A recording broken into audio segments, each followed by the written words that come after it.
बाबा धवलेश्वराय बालालिंगाय नमो नमः। दीपं ज्योति परं ब्रह्म दीपं ज्योति जनार्दनः दीपहरतु मे पापो पूजा दीप नमस्तुते। धवलेश्वराय बालालिंगाय नमो नमः। संसार सुखी रखंतु। आज धर्मर मास कार्तिक मासर शुभ मंगलवार समस्त श्रद्धालु भक्त मानकर मंगल करंतु।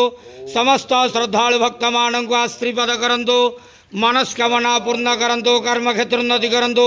ग्रहरिष्ट खंडन करंतु। जगतर मंगल करंतु। विश्वर कल्याण करंतु। आपणकर नाम प्रकाश करंतु। सेवकर डाक श्रवण करंतु। समस्त गुआवसा भक्त मानकर मनस्कामना पूर्ण करंतु। जो जो भक्त माने आपणक पाखरे मानसिक रखिछन्ति तांका मानसिक पूर्ण करंतु। बाबा धवलेश्वराय बालालिंगाय नमो नमः। संसार सुखी रखंतु आनंद गेवार हरि बोलो।